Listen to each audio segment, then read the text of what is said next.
Hi guys, happy Monday. Happy summer solstice.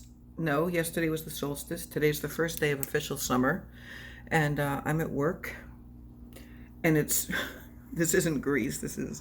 I was too hot to blow dry my hair. And it's really muggy and hot here today. But it's a quiet moment. There's no one here at the moment. Things are kind of up in the air right now. I mean, not with my job, but just with scheduling. And so I thought I would pop on to say hi. I get a lot in my recommendations, like, it's based on YouTube history or whatever.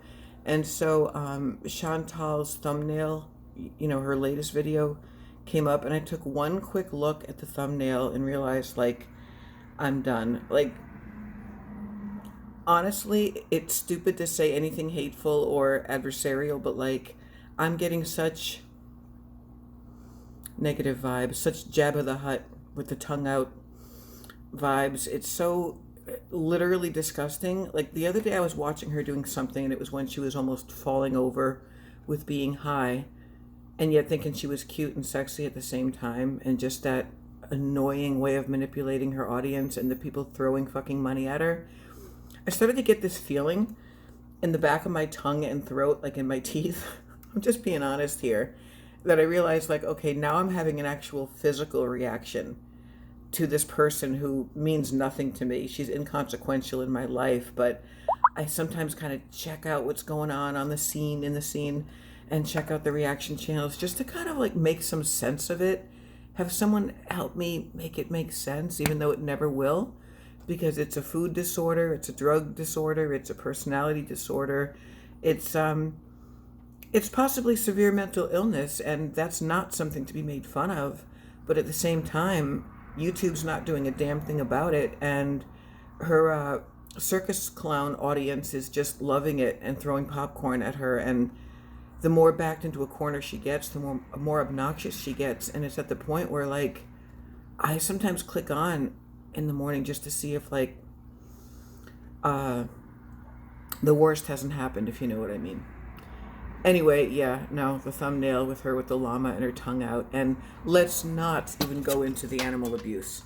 And I'm not just going to call it being mean to her animals. I'm going to call it animal abuse, because verbally abusing an animal is, okay, perhaps it's not the same as human abuse, but I know as someone who's been in a verbally abusive relationship that if you try to compare that to, like, oh, well, it's okay because he doesn't beat me. No, that's equivocation, and it's wrong. She used to love those pets, or maybe she pretended to all along, but I remember watching her years ago, and she wouldn't even go away. She wouldn't even want to go anywhere because she missed her cats, and she loved her cats, and she would hold them. And it was before the demonic possession voices that come from the lower part of her bowels, and they're not cute, and animals don't like that. Animals don't like changes in routine or temperament. When I was a drinker, my cats absolutely knew when I was hungover or drunk, and they were nervous, and they would try to come up to me, and they were always staring. And the way she calls them names, if those were children, CPS would come in and deal with it. And I wish an animal organization would come in and do something about it. And as far as the supposed welfare check from the cops, we'll never know the truth about that. We'll never know the truth about anything, because Chantal's a compulsive liar, as well as compulsive about everything else. And she makes recreational pot users look bad. Like, she, to me, should be the type of cannabis partaker that other cannabis partakers would say, nah, I'm good. I'm going to sit this one out. I am not passing the duchy on the left to you, lady. I'm just, all right. I really didn't come on to talk about this. I was just going to say, like, hey, happy summer, and I have a free moment to check in. And I'm super busy. This week is crazy. I'm very distracted by my gray hairs up here. I mean, really, how many freaking times am I going to color my hair? I should just go to the Aveda salon. Aveda is actually how it's pronounced. And spend the freaking money and say, fix this. Just fix all the different layers of colors. And I don't know. I guess there's nothing that can be done about hair that's suddenly growing fast and is turning gray at the roots. But I'm 55, so whatevs.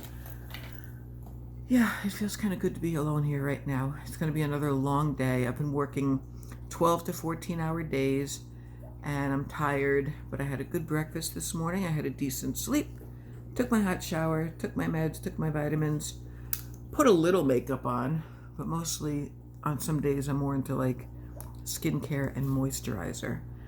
And I'm really, really nervous, if I'm honest, about my upcoming endocrinology appointment. I think that's on Thursday or Friday. I want to say Thursday. He's a doll. He is a lovely man, and just as an FYI, devastatingly drop dead handsome. Like, he looks like a model. He's gorgeous. He looks like a young Paul Newman.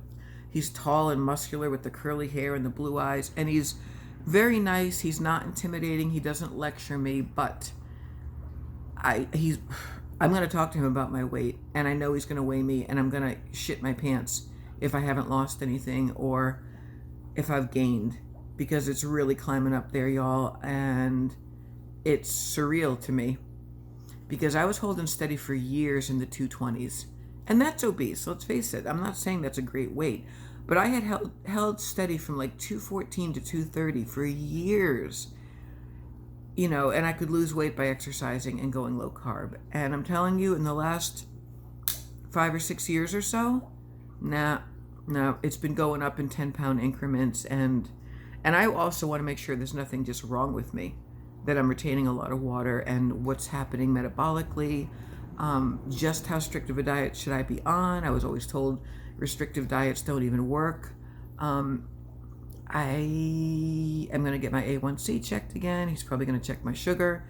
And I'm going to ask again about Ozempic. Yeah, I know, that's like a Chantal-ism at this point, but I was exploding. I was experimenting with the idea of Ozempic before it was cool. If you remember, my endo tried to put me on it 6 months ago or so. And I was looking forward to losing some weight and not being as hungry and controlling my sugars that way. But because my A1C went down on my own from 6.1 to 5.7, maybe 5.9. No, it was 5.7, which is still borderline, but it's not bad. Basically, my insurance turned it down because it's a very expensive drug, and it's only really approved, as far as my insurance, if you actually have diabetes, not a pre-diabetic condition or what they call metabolic syndrome, insulin resistance. It all ties in with sugar and carbs and fat and belly fat. I'm like a time bomb, and it's really scary. I should be walking every freaking day, no matter what my schedule says, and I should be limiting carbs. Whether you call it keto or not, just limiting anything processed. Well, cutting out processed, cutting out refined sugar completely, and limiting carbs to 30 grams a day or less. I love all kinds of food, and I'm a great cook, and I'm a good budget shopper. So it's not like it's any obstacles like that. It's just laziness and self-indulgence. And, I know that's why it must seem like I'm a hypocrite, because I'm a recovering alcoholic, and I'm obese, and I've battled my weight my whole life. So it's like, oh, why aren't you more sympathetic to Amber and Chantal? Because I don't see them trying, and at least I keep trying. You know what I mean? Anyway. Yeah. So hi guys. I hope everyone's well. And what else do I have to talk about? I don't know. I'm looking really forward to Saturday. I hope the weather's good in the city. I have to choose which poems I want to read. I wrote a very long essay / prose in honor of Father's Day yesterday that came out in the form of a letter from him to me, from the great beyond, the great out there somewhere. I kind of woke up, it germinated like from a dream I had, that instead of recycling the same sort of maudlin odes to him that I usually do every year on Father's Day, I would do it like he was writing to me. I'm going to end for here because other staff just pulled in. I'll talk to you guys later. Peace out.